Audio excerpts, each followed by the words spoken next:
कौन है कौन है तुम? कौन है ये सब लोग जिनसे ये देश बना है? कौन है?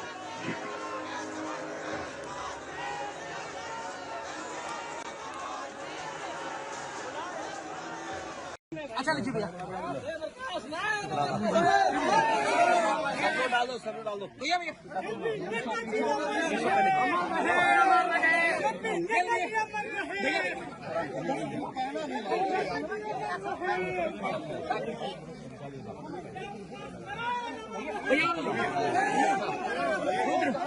रुद्र उधर घूम जाओ, उधर घूम जाओ, इस तरफ घूम जाइए।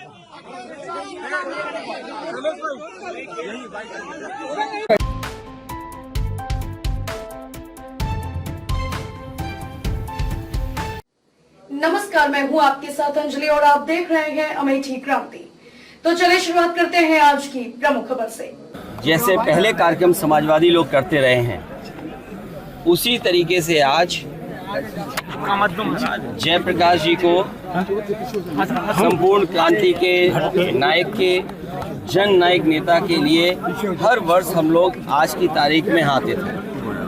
और ये कोई पहली बार नहीं है कि इस जेपी समाजवाद म्यूजियम में हम लोग माल्यार्पण करने पहली बार आ रहे हों, लेकिन पता नहीं सरकार टीन की शेड लगा करके, टीनें लगा करके, दरवाज़ा बंद कर करके, ताला लगा करके पता नहीं क्या बताना चाहती थी। परिस्थितियों में उस समय पर चरम सीमा पर महंगाई थी, चरम सीमा पर बेरोजगारी थी, चरम सीमा पर भ्रष्टाचार था और न जाने कितना उनके साथ देश के समाजवादी नेताओं को जेल जाना पड़ा, इमरजेंसी लगी।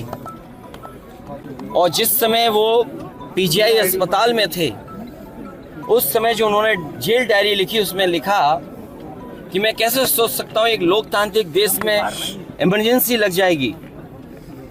उसमें न जाने कितने लोगों को जेल भेजा गया, कई लोग कई वर्षों रहे और उस पीड़ा को, उस तकलीफ और परेशानी को जीवन भर नहीं भूल पाए। लेकिन जो नारा दिया था संपूर्ण क्रांति का, जो जगाने का काम किया था, उसने परिवर्तन लाने का काम हुआ और किया जनता ने। जनता की शक्ति के सामने सरकार की शक्ति का कुछ असर नहीं है।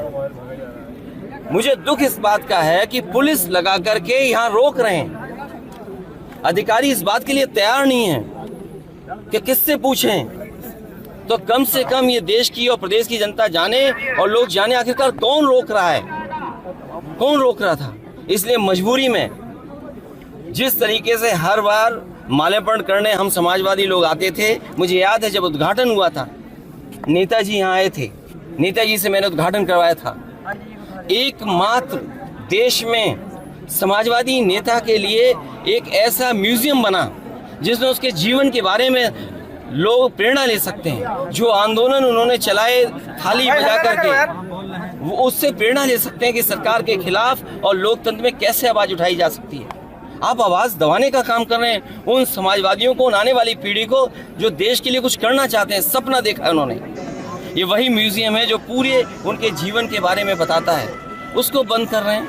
अपनी कौन सी नाकामी छिपा रहे हैं, अपनी कौन सी ऐसी चीज छिपा रहे हैं जिससे जनता को नहीं आने देते। न केवल ये म्यूजियम, जो पीछे बड़ी इमारत है, बड़ी बिल्डिंग है, जो कभी नेताजी ने, जॉर्ज फर्नांडिस ने और उस समय के समाजवादी लोगों ने इसका शिलान्यास किया था। एक सरकार आई जिसने काम नहीं होने दिया, उसके बाद समाजवादी सरकार ने, पिछली सरकार ने इसको शुरू किया। और न केवल भारत में, बल्कि अगर ये बिल्डिंग बनकर के तैयार हो जाती तो दुनिया में एक पहचान बनती बिल्डिंग की कि हाँ, जेपी के नाम पर, जिसने इतने बड़े देश के लोकतंत्र को बचाने का काम किया, लोगों को जागरूक किया और एक आवाज़ दी उन्होंने। और मुझे लगता है कि देश की जनता को एक बार फिर इस सरकार की ताकत के खिलाफ लड़ना होगा और बिना जनता की शक्ति के लोकतंत्र, समाजवाद और सेकुलरिज्म बचने वाला नहीं। जो आवाज़ उन्होंने दी थी संपूर्ण क्रांति की, मुझे उम्मीद है कि सभी समाजवादी लोग मिलकर के आने वाले समय में लोकतंत्र बचाएंगे, समाजवाद बचाएंगे, संविधान बचाएंगे और उस संविधान को बचाएंगे जो बाबा साहब भीमराव अम्बेडकर जी ने हम सबको दिया है। और जिस समय बाबा साहब भीमराव अम्बेडकर जी का दिया हुआ संविधान इन्होंने बदल दिया, उसी दिन समझने हमारी आज़ादी भी ये लोग छीन लेंगे। क्या लगता है सर, क्या कारण हो सकता है आज के दिन माल्यार्पण कहाँ तक जाएगा, कब तक जाएगा? पत्रकार साथियों, उसमें तो आप में से भी बहुत से ऐसे लोग थे जो इस आंदोलन में जुटे थे। ये 24 तक जाएगा और 27 तक परिवर्तन करेगा। और एक लंबी लड़ाई में शुरुआत कहीं तो होगी।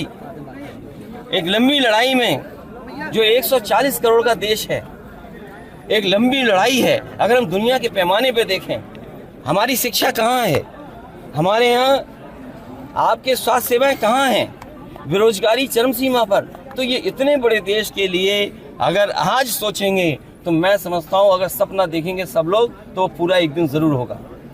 जयप्रकाश नारायण, अखिलेश यादव। खबरों में अब तक के लिए बस इतना ही। मिलते हैं फिर ऐसी ही बड़ी खबर के साथ। तब तक के लिए नमस्कार और देखते रहिए अमेठी क्रांति।